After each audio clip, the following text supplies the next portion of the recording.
ইরানের ৩০ যুদ্ধবিমান দিয়ে কয়েক ডজন হামলার দাবি ইসরায়েলের। এবার ইসরায়েলের উপর হামলা থামছে না বলছে আইআরজিসি প্রধান। আরও থাকছে ইরানের পার্লামেন্টে হরমুজ প্রণালী বন্ধের অনুমোদন। আরও থাকছে ইরান জুড়ে সামরিক লক্ষ্যবস্তুতে ইসরায়েলের হামলা। আরও জানিয়ে দিব ইরানে যুক্তরাষ্ট্রের হামলায় প্রতিক্রিয়া জানালো পাকিস্তান। সর্বশেষ জানিয়ে দিব ইরানের পারমাণবিক স্থাপনা ধ্বংস হয়নি মার্কিন স্বীকারোক্তি। ইরানের ৩০ যুদ্ধবিমান দিয়ে কয়েক ডজন হামলার দাবি ইসরায়েলের। ইরান জুড়ে কয়েক ডজন সামরিক লক্ষ্যবস্তুতে হামলা চালানোর কথা জানিয়েছে ইসরায়েলি প্রতিরক্ষা বাহিনী আইডিএফ। এসব হামলায় ৩০টি যুদ্ধবিমান ব্যবহার করা হয়েছে বলে দাবি করা হয়েছে। ইসরায়েলি সেনাবাহিনীর দাবি, রোববার যুদ্ধবিমান দিয়ে ইরানের ৪টি প্রদেশে হামলা চালানো হয়েছে। ইরানের ইস্পাহান, বুশেহার, আহজাদ ও ইয়াজদ প্রদেশের সামরিক স্থাপনাগুলো লক্ষ্য করা হয়েছে। এসব হামলায় এতে কয়েক ডজন নিহত হয়েছে বলেও দাবি করেছে ইসরায়েলি পক্ষ। তারা জানায়, প্রথম দফায় হামলায় ইয়াজ অঞ্চলের একটি ক্ষেপণাস্ত্র দপ্তরকে টার্গেট করা হয়। এরপর হামলা চালানো হয় ইফসাহান, বুশেহার এবং আসনাফাজের সামরিক স্থাপনায়।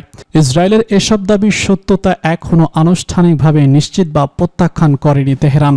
উল্লেখ্য, বুশেহার প্রদেশেই ইরানের বুশেহার পারমাণবিক বিদ্যুৎ কেন্দ্র অবস্থিত। এর আগে বুশেহারের বিষয়ে সতর্ক করেছিল জাতিসংঘ। সংস্থাটির পারমাণবিক পর্যবেক্ষক সংস্থা শনিবার বলেছিল, বুশেহার পরমাণু বিদ্যুৎ কেন্দ্র হামলা চালিয়ে বিপজ্জনক মাত্রায় তেজস্ক্রিয়তা ছড়াতে পারে। এর আগে ইরানের ৩টি পারমাণবিক স্থাপনায় হামলা চালায় যুক্তরাষ্ট্র। শনিবার মধ্যরাতে অপারেশন ইউমিন রাইট নামের এই অভিযান তারা B-2 বোমারু বিমান ব্যবহার করে। হামলার পর যুক্তরাষ্ট্রের প্রেসিডেন্ট ডোনাল্ড ট্রাম্প দাবি করেন, ইরানের নাতানজ ফর্দ এবং ইস্পাহান পরমাণু কেন্দ্রে হামলা চালানো হয়েছে। তুথ ন্যাশনালে ট্রাম্প লিখেছেন, ইরানের 3 পরমাণু কেন্দ্র সফলভাবে হামলা চালানো হয়েছে, যেখানে বোমা বর্ষণ করা হয়েছে। এই হামলার পর যুক্তরাষ্ট্র সীমারেখা অতিক্রম করেছে বলে মন্তব্য করেছেন ইরানের পররাষ্ট্রমন্ত্রী আব্বাস আরাগচি। ইরানের পারমাণবিক স্থাপনাগুলোর উপর হামলার মাধ্যমে যুক্তরাষ্ট্র কূটনীতিকে ধ্বংস করার সিদ্ধান্ত নিয়েছে বলে মন্তব্য করেছেন তিনি। ইসরায়েলের উপর হামলা থামছে না বলছে আইআরজিসির প্রধান। ইসলামী রেজলিউশনারি গার্ড কর্পসের প্রধান মেজর জেনারেল মোহাম্মদ পাকসুর বলেছেন, জায়নিজ সরকারের বিরুদ্ধে যে প্রতিশোধকমূলক হামলা চালাচ্ছে তাতে কোনো বিরতি নেই। রোববার আইআরজিসি কমান্ডারদের সঙ্গে এক বৈঠকে শীর্ষ কমান্ডার বলেছেন, আমরা একটি গুরুত্বপূর্ণ সন্ধিক্ষণে আছি। তিনি বলেছেন, আইআরজিসি অ্যারোস্পেস ফোর্স ইউনিটগুলো ইসরায়েলি শাসকের বিরুদ্ধে নিরবিচ্ছিন্নভাবে অভিযান পরিচালনা করছে। ইসরায়েলি আগ্রাসনের পর ইরানি জনগণের মধ্যে ক্রমবর্ধমান সংহতি প্রশংসাও করেছেন পাকসুর। মেহের নিউজ এজেন্সি জানিয়েছে, ইসরায়েলি সরকার 13 জুন ইরানের বিরুদ্ধে বিনা উস্কানিতে আগ্রাসনের যুদ্ধ শুরু করে। তারা ইরানের পারস্পরিক সামরিক এবং আবাসিক স্থাপনাগুলোতে বিমান হামলা চালিয়েছে, যার ফলে 400 জনেরও বেশি ইরানি নিহত হয়েছেন, যাদের মধ্যে শীর্ষ সামরিক কমান্ডার, পারমাণবিক বিজ্ঞানী এবং সাধারণ নাগরিক রয়েছেন। ইরানের সামরিক বাহিনী এর পরপরই পাল্টা আক্রমণ শুরু করে। অপারেশন সিন্ধু প্রমিস 3-এর অংশ হিসেবে এখন পর্যন্ত ইসরায়েলে 200 প্রতিশোধকমূলক ক্ষেপণাস্ত্র হামলা চালানো হয়েছে। ইরানের পার্লামেন্টে হরমুজ প্রণালী বন্ধের অনুমোদন। বিশ্বের সবচেয়ে গুরুত্বপূর্ণ জ্বালানি সরবরাহ পথ হরমুজ প্রণালী বন্ধ করে দেওয়ার পদক্ষেপ নিয়েছে ইরান। রোববার ইরানের পার্লামেন্টে এই সংক্রান্ত একটি প্রস্তাব পাস হয়েছে। ইরানের রাষ্ট্রীয় গণমাধ্যম প্রেস টিভি এক প্রতিবেদনে এসব তথ্য জানিয়েছে। এখন ইরানের সুপ্রিম ন্যাশনাল সিকিউরিটি কাউন্সিলের চূড়ান্ত অনুমোদনের জন্য পাঠানো হবে। এই কাউন্সিলের বিরুদ্ধে পাওয়ার পরে প্রণালীটি বন্ধের ব্যাপারে কার্যকর ব্যবস্থা নেওয়া হবে। পার্লামেন্টের সদস্য এবং ইসলামী বিপ্লবী গার্ড বাহিনী আইআরজিসি কমান্ডাররা SI সার্কেল জানিয়েছেন, হরমুজ প্রণালী বন্ধ করা বর্তমানে ইরানের কৌশলগত বিবেচনায় রয়েছে এবং প্রয়োজন মনে হলে তা করাই হতে পারে। উল্লেখ্য, হরমুজ প্রণালীটি আরব উপসাগর এবং আরব মহাসাগর সংযোগকারী একটি সংকীর্ণ সামুদ্রিক পথ, যা বিশ্বে তেল ও গ্যাস বহনের সবথেকে গুরুত্বপূর্ণ রুট হিসেবে পরিচিত। প্রতিদিন বিপুল পরিমাণে তেল এবং প্রাকৃতিক গ্যাস এই পথ দিয়ে মধ্যপ্রাচ্য থেকে রাশিয়া, ইউরোপ এবং এশিয়া, ইউরোপ এবং অন্যান্য অঞ্চলে রপ্তানি হয়। এই প্রণালীতে যদি কোনো ধরনের বাধা সৃষ্টি হয় তাহলে তা বিশ্বব্যাপী জ্বালানি বাজারে বিশাল ধাক্কা সৃষ্টি করবে। এতে তেলের দাম হঠাৎ বেড়ে যাওয়া, সরবরাহ ব্যাহত হয় এবং মধ্যপ্রাচ্যে আরও বড় পরিসরে অস্থিরতা সৃষ্টির আশঙ্কা রয়েছে। ইরান অতীতেও হরমুজ প্রণালী বন্ধ করার হুমকি দিয়েছে। বিশেষত ইরান দেশটি যুক্তরাষ্ট্রের চাপ এবং নিষেধাজ্ঞার মুখে পড়েছে, তবে ইতিহাসে কখনোই তারা বাস্তবিক অর্থে প্রণালীটি বন্ধ করেনি। এটি এমন একটি পদক্ষেপ যা আন্তর্জাতিকভাবে চরমভাবে উত্তেজনাকর পদক্ষেপ হিসেবে দেখা হবে এবং যার পরিণতি বিশ্বব্যাপী ছড়িয়ে পড়বে। বিশ্লেষকদের মতে যুক্তরাষ্ট্রের সাম্প্রতিক হামলা এবং আন্তর্জাতিক চাপে জর্জরিত ইরান হয়তো এবার হুমকিকে বাস্তবে রূপ নিতে পারে যদি তারা নিজেদের নিরাপত্তা এবং আঞ্চলিক আধিপত্য রক্ষায় এমন সিদ্ধান্তকে অপরিহার্য বলে মনে করে।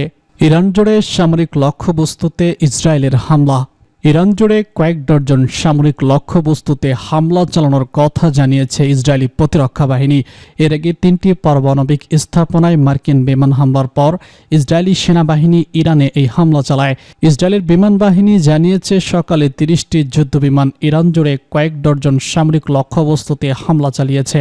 এতে 60টিরও বেশি যুদ্ধাস্ত্র বা বোমার ব্যবহার করা হয়েছে। তারা জানায় প্রথম দফার হামলায় নিশানা করা হয় ইয়াজাজ অঞ্চলের একটি কৌশলগত ক্ষেপণাস্ত্র সদর দপ্তর। এরপর হামলা চালানো হয় ইস্পাহান, বুশেহার এবং আভাজানের সামরিক স্থাপনায়।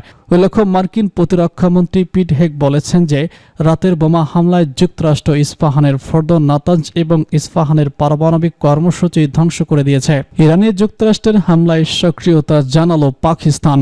ইরানের পারমাণবিক স্থাপনায় যুক্তরাষ্ট্রের হামলার নিন্দা জানিয়েছে পাকিস্তান।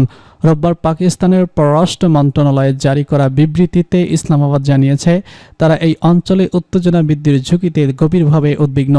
নোবেল শান্তি পুরস্কারের প্রার্থী হিসেবে ডোনাল্ড ট্রাম্পকে সমর্থন করার একদিন পর যুক্তরাষ্ট্রের হামলার নিন্দা জানালো পাকিস্তান। সামাজিক যোগাযোগ মাধ্যম এক্সে পাকিস্তানের পররাষ্ট্র মন্ত্রণালয় জানিয়েছে যুক্তরাষ্ট্রের হামলা আন্তর্জাতিক আইনের সকল নিয়ম লঙ্ঘন করেছে। আরও বলা হয়েছে যে পারমাণবিক সনদের অধীনে ইসরায়েলের আত্মরক্ষার অধিকার রয়েছে। পাকিস্তান জানায় ইরানের বিরুদ্ধে চলমান আগ্রাসনের কারণে এই অঞ্চলে উত্তেজনা এবং সহিংসতা বিপজ্জনক। উত্তেজনা আরও বৃদ্ধি পেলে এই অঞ্চলে এবং এর বাইরেও মারাত্মক ক্ষতির প্রভাব পড়বে। ইসলামাবাদ আরও বলেছে, আমরা বেসামরিক নাগরিকদের জীবন এবং সম্প্রীতির প্রতি শ্রদ্ধা জানাবো এবং অবিলম্বে সংঘাতের অবসান ঘটানোর পরিহার্য প্রয়োজনীয়তার উপর জোর দিচ্ছে। সকল পক্ষকে আন্তর্জাতিক আইন, বিশেষ করে আন্তর্জাতিক মানবিক আইন মেনে চলতে হবে। এর আগে একটি ন্যাশনাল মিডিয়ার পোস্টে পাকিস্তান জানিয়েছে যে এই বছরের শুরুতে ভারত পাকিস্তান সংঘর্ষের সময় তার নেতৃত্বের জন্য 2026 সালে নোবেল শান্তি পুরস্কারের জন্য মার্কিন প্রেসিডেন্ট ডোনাল্ড ট্রাম্পের মনোনয়নকে তারা সমর্থন করবে। রোববার ইরানের 3টি পারমাণবিক স্থাপনা ফর্দ, নাতাঞ্জ এবং ইস্পাহানে হামলা চালায় যুক্তরাষ্ট্র। ইরানের পারমাণবিক স্থাপনা ধ্বংস হয়নি মার্কিন স্বীকারোক্তি। ইরানের পরমাণু স্থাপনার উপর শনিবার মধ্যরাতে চালানো মার্কিন সামরিক হামলা গুরুতর ক্ষয়ক্ষতি হলেও তা সম্পূর্ণ ধ্বংস করতে ব্যর্থ হয়েছে বলে স্বীকার করেছে পেন্টাগন। রোববার যুক্তরাষ্ট্রের প্রতিরক্ষামন্ত্রী পিট হেগেন এক প্রেস ব্রিফিংয়ে বলেছেন, এই হামলার মূল লক্ষ্য ছিল ইরানের পরমাণু কর্মসূচিকে বড় ধাক্কা দেওয়া, কিন্তু তা গুড়িয়ে দেওয়া সম্ভব হয়নি। শনিবার মধ্যরাতে চালানো অপারেশন ছিটমহল ম্যাড অভিযানের বিস্তারিত তুলে ধরতে গিয়ে হেডগেট জানান, ইরানের ফর্দ পারমাণবিক স্থাপনাটি গুরুতরভাবে ক্ষতিগ্রস্ত হয়েছে, তবে এটি পুরোপুরি ধ্বংস হয়নি। তিনি বলেছেন, আমরা ইরানের পরমাণু কার্যক্রমে উল্লেখযোগ্য আঘাত ঘটিয়েছি, তবে তা নির্মূল করতে পারিনি। যুক্তরাষ্ট্রের প্রতিরক্ষামন্ত্রী আরও জানান, এই অভিযান ইতিমধ্যেই শেষ হয়েছে এবং ওয়াশিংটনের উদ্দেশ্যে ইরানের সরকার পরিবর্তন হয় এবং এই হামলা ছিল ইসরায়েলকে ঘিরে উত্তেজনা এবং ইরানের আগ্রাসনের জবাব হিসেবে সুনির্দিষ্ট এবং সীমিত প্রতিক্রিয়া। হেগেনেভ দাবি করেছেন, অভিযানের প্রাথমিক মূল্যায়নে দেখা গেছে প্রত্যাশিত প্রভাব অর্জিত হয়েছে, যার ভাষায় এটি ছিল অবিশ্বাস্য এক হামলা।